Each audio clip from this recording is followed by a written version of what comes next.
My name is Jo Burnham, and this talk is about the history of G.H. Hackett builders, who are based in the Parkgate, Salisbury and Swanwick areas of Hampshire. They traded between 1891 and 1976, during a time of significant expansion of the area. I'll start by introducing you to George Henry Hackett's parents. George Hackett, pictured here, was a coachman who looked after horses and worked at the Railway Hotel near Fareham train station. George was 14 years old when Fareham train station opened in 1841 on the line between Eastleigh and Gosport. The line between Portsmouth and Southampton also ran through Fareham when it was built in 1848. As railways linked more distant towns, there was a growing need for hotels. George was originally from Hackett's farm in Old Basildon, which included Hackett's Marsh, which is shown in some older maps of the area. He sold horses and New Forest ponies, and having learned a lot about horses there, he was able to drive 4 horses in hand for a stagecoach from the train station. He married Sarah Corner in 1861, and they lived in Adelaide Place in Fareham, which is now a narrow alleyway near the Red Lion Hotel, which is where Sarah lived and worked before they were married. It's likely that railways, hotels and coachmen all worked together closely during this time to provide a seamless service to guests. George Hackett died in 1879 at the age of 52, leaving behind his widow Sarah, their 17-year-old daughter Lizzie, and his son George Henry, who was 15. Sarah was a widow at 42 and worked hard making shirts with her daughter for a shilling each.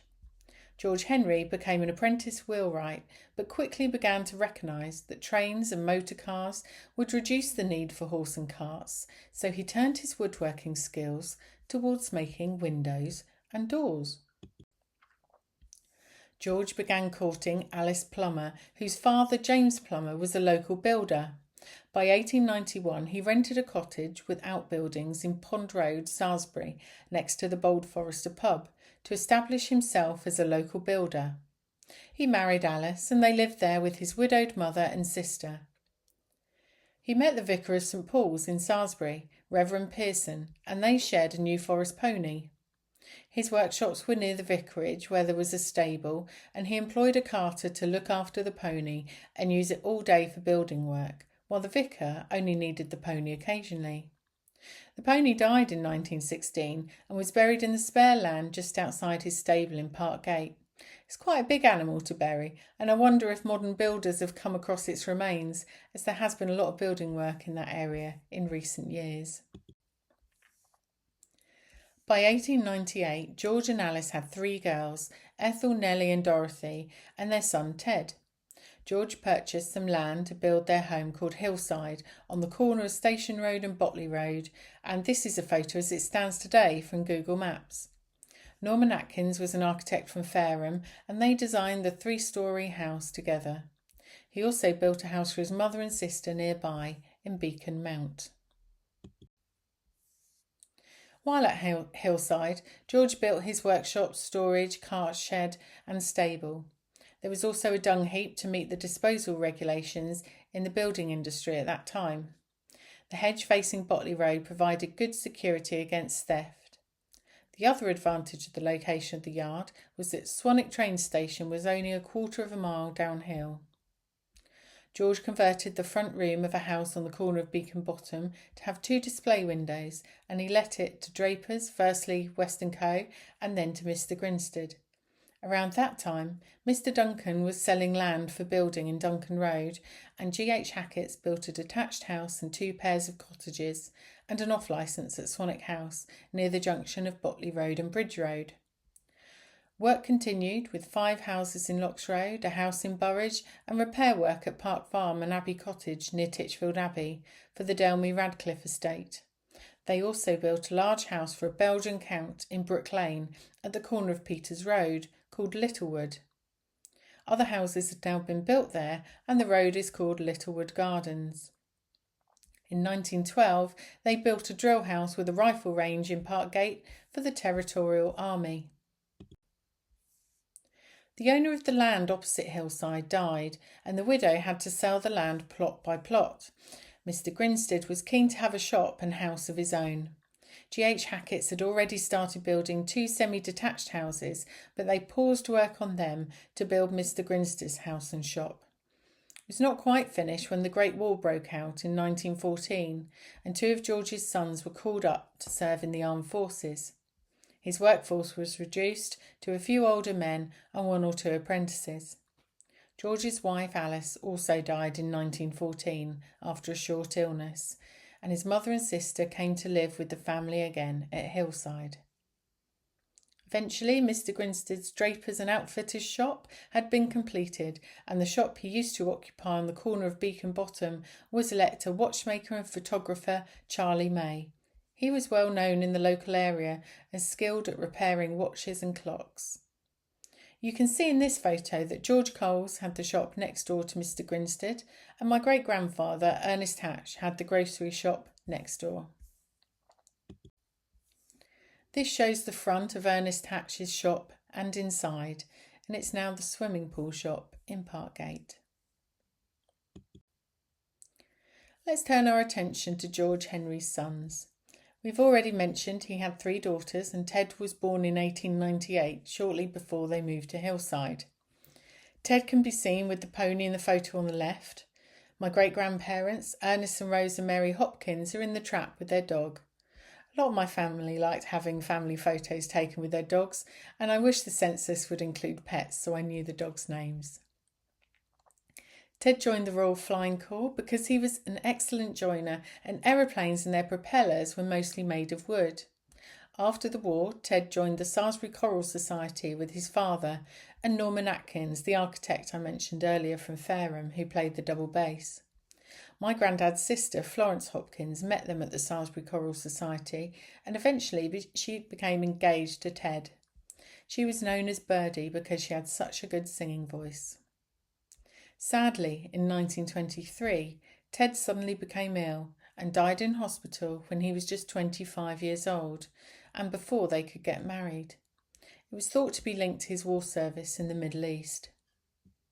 Harold was the next eldest, born in 1900, and can be seen in the middle.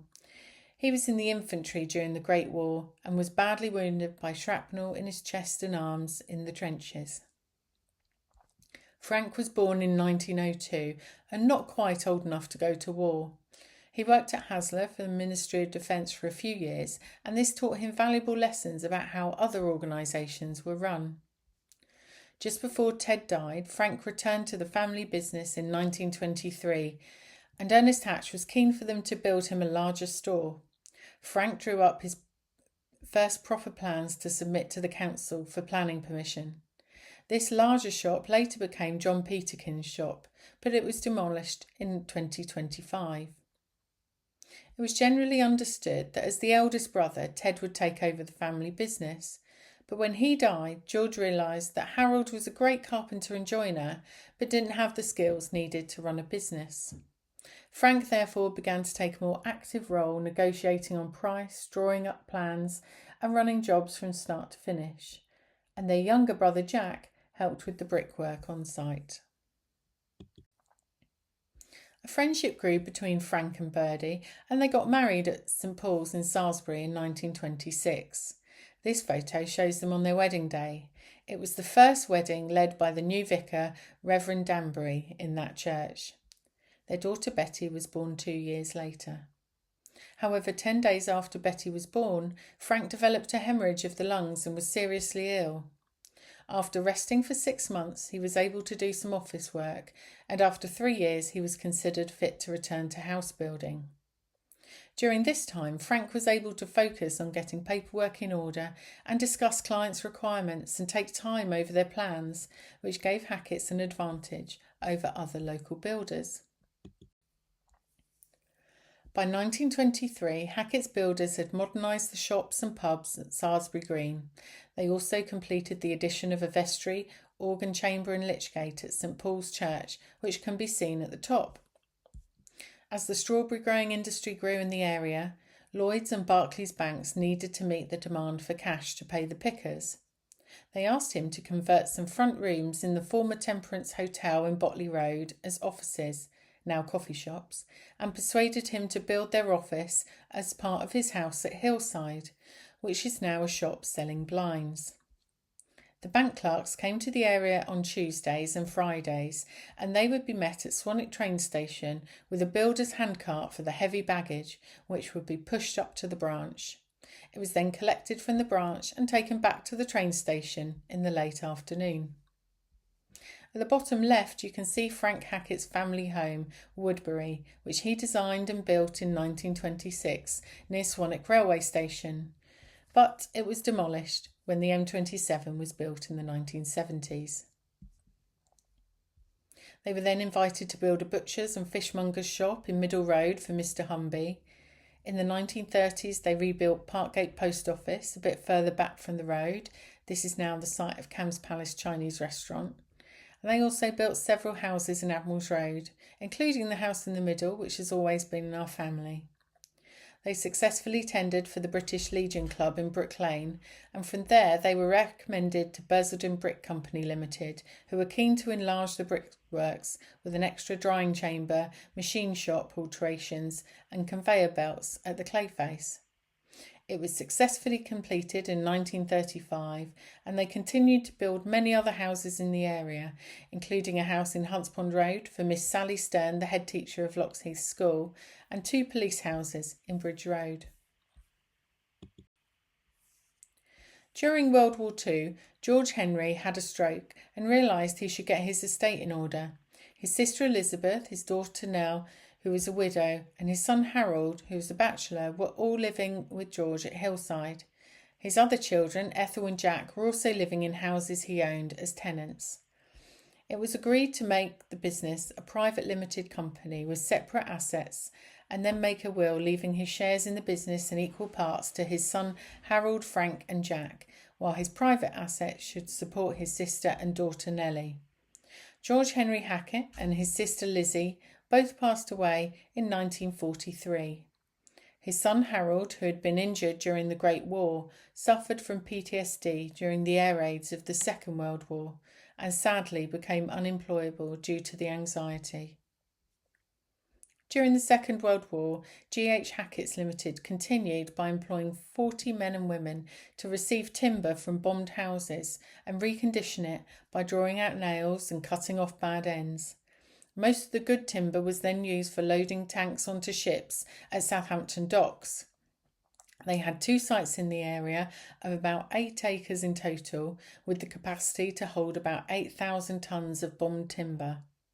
Timber which was of no use to the armed services was sold off at £1 a tonne as firewood. In addition to the timber yards, they were asked to construct air raid shelters for some of their clients. Frank Hackett designed a concrete air raid shelter using iron made of bed irons, ballast and cement. This is a photo of the air raid shelter in my mum's garden, which Frank Hackett built.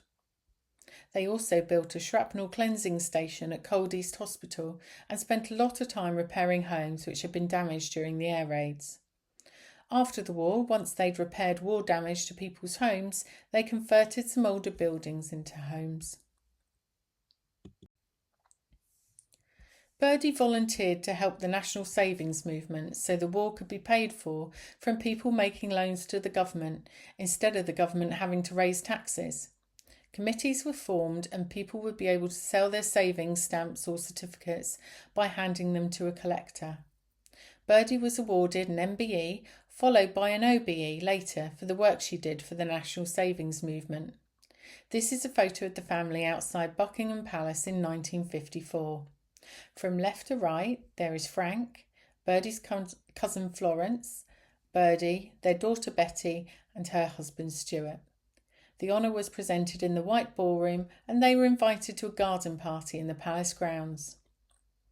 In the 1960s, Jack Hackett had been offered a job making and exporting aluminium masts for yachts, and the firm gradually went into voluntary liquidation, as Frank was in his 60s and there was no one to follow on the business. The last employee was a carpenter and joiner apprentice called Raymond Biggs, and once they were able to certify that he'd reached his craft standard, the yard was sold in 1973. The firm was finally wound up in 1976 and shareholders received about £10 for every £1 share they held. Thank you for listening to this presentation, and please contact Wasatch Local History Society if you would like more information.